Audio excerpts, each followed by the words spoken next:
안녕하세요. 윌리엄 리입니다. 문재인이 내년 총선까지 무사할까? 한국인이 자초하고 있는 길이라는 제목 동영상의 연장선상에서 계속 말씀드리겠습니다. 한국 속담에 급하다고 바늘 허리에 실 매어 쓸 수 없다는 말이 있습니다.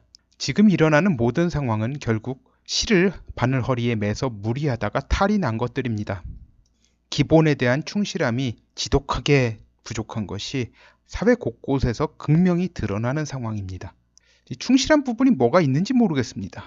제가 지난번에 한국이 미국의 신뢰를 회복하는 것이 이 모든 문제 해결이 핵심적 화두임을 말씀드렸습니다. 많은 사람들이 이는 한국인들이 미국에 대해 찬양하면 이룰 수 있다고 대착각하고 있습니다. 이미 말씀드린 거죠. 미국은 한국인들이 아부하면 기분은 좀 좋아질 겁니다. 하지만 그로 인해 한국을 더욱 많이 믿게 되는 건 절대로 아닙니다.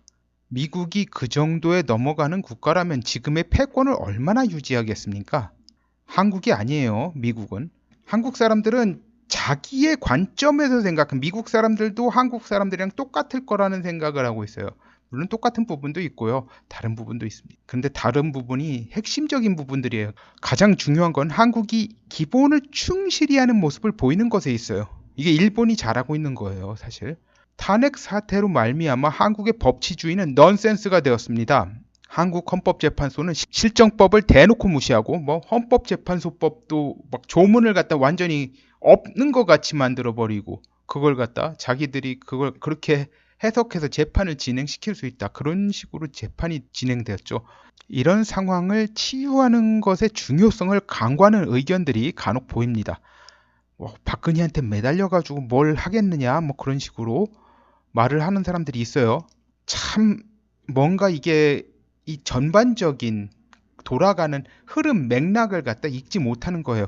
자, 그런 의견을 가진 사람들이 주도해서 정권을 잡는다고 가정합시다. 당신이 미국이라면 한국을 믿겠습니까? 이건 박근혜에 대한 호불호나 그녀의 정책의 실수 여부 등을 초월한 문제예요. 법치주의의 가치를 가볍게 여기는 정권 주체는 당연히 국가 간의 약속을 가볍게 여기기 쉬운 법입니다. 이번에 나타났잖아요.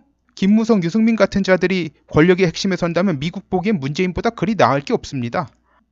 김정은 졸개 노릇 안 하는 건데 어차피 김정은이 남한에 대해서 할 수 있는 걸 갖다 제한시킬 수 있는 상황에서는 똑같아요. 겉으로 친미하다가 미국이 좀 허점 보이는 것 같으면 면종 복배하고 중국과 붙어먹으면서 이익을 취하려 할지도 모르는데 미국이 마음이 불편해서라도 도저히 신뢰를 줄 수 없는 겁니다.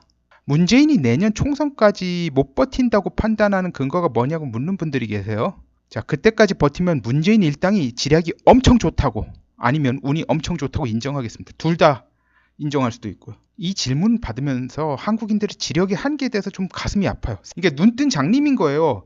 앞에 지나가는 상황에 대해서 뻔히 보이는데 왜 그걸 못 봅니까? 제가 무슨 천재가 아니에요. 절대로. 자, 이 사진 파란 나비 브로치 단 거죠. 김정숙이 G20에서도 달았어요. 이 사진 아실 거예요. 이것의 의미가 뭐냐면 문재인 부부는 자신들이 죽는 한이 있더라도 미국에 맞서고 중국의 편을 들겠다는 태도를 분명히 한 거예요. 그런데요, 이렇게 큰 소린 뻥뻥 쳤는데 한국이 펀다멘털이 자기들이 생각했던 것보다 너무 약한 거예요. 이 문재인 부부나 이런 사람들, 문재인 일당들은 미국이 휘파람 한번 불면 한국에서 태풍이 일어난다든지 그런 거 생각을 못한 겁니다. 내년 총선에 문재인 일당이 승리할 가능성보다 그 전에 1US달러가 3,000원이 넘어갈 가능성이 훨씬 높아요. 그러니까 한국 내에서 그렇게 받쳐줘가지고 문재인이 계속 간다고 하면 계속 조이는 겁니다. 겉으로 드러나게 할 필요가 없어요. 방법이 너무 많아요. 그것도 어려운 방법들이 아니라 쉬운 방법이에요. 미국 입장에서 보면. 자, 그리고 문재인 일당이 총선에 승리한다면 1달러가 5,000원이 넘어간다고 해도 이상한 일이 아닌 겁니다. 아르헨티나 이번에 좌파 정당 승리하니까 주가가 40% 가까이 빠졌습니다. 자, 문재인이 잡고 버틸 수 있는 3대 세력이 있어요. 중국, 북한, 그리고 예수회입니다. 근데 이 세 세력들 중에서 미국이 가지는 경제적 위력이란 칼을 휘두르는 트럼프를 막을 수 있는 세력이 없어요. 자, 문재인은 중국 수하이고요. 그런데 상관인 중국이 미국의 경제 공격에서 휘청거리는 상황에서 한국이 버티려면 미국이 어느 정도 돕지 않으면 불가능해. 미국하고 일본이 도와줘야지 가능한 거예요.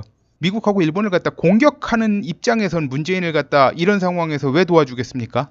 한국인들 생각의 틀이 마치 인조가 소현세자 가족 몰살할 때 청나라에서 속수무책이었던 그런 상황을 연상하는 것 같아요. 자, 문재인 정권이 곧 끝장날 거라는 건 눈치 빠른 사람들 다 아는 거예요. 그러니까 립 서비스만 하고 몸살이던 황교안도 말의 수위가 점점 올라가고 있죠. 그리고 김무성과 황교안 연결해준 정광훈 목사도 교보문고 앞에서 태극기 집회한다 뭐라 하는 겁니다. 8.15 태극기 집회가 둘로 나눠진 배경이죠. 하나는 교보문고 앞에서, 다른 하나는 대한문 앞에서. 교보문고 앞에서 하는 건 전광훈 목사가 주도하는 거죠. 자, 어디로 갈지는 여러분이 알아서 결정하세요. 자, 한국인들은 한국에서 본 미국인은 뭐 로버트 할리 같은 사람 아니면 영어학원 강사들일 거예요. 제가 캐나다에 와서 캐나다 미국인들 만나면서 느낀 거는 한국에서 만난 캐나다 미국인들과 여기 현지에 와서 만난 사람들 완전히 달라요. 특히 이제 본토에 사는 미국인들 접하면 느낌이 많이 달라요. 그래서 제가 인종차별 심한 남부 같은 데 가서 느낀 게 아닙니다. 제가 간 주는 중에서 남부는 없어요. 인종차별 심한 주도 없고요. 제가 전에 이제 미국인에 대해 이야기한 적이 있습니다. 오늘 그 이야기를 하면 마치겠습니다. 미국인들은 방심할 적에는 집문도 안 잠그고 외출하지만 불안할 때는 베개 밑에 권총을 두고 잠드는 사람들이다. 방심하는 미국인들 모습 보고 만만히 생각하고 덤비다간 총 맞기 쉽다. 윌리엄 리. 오늘은 여기까지입니다. 감사합니다.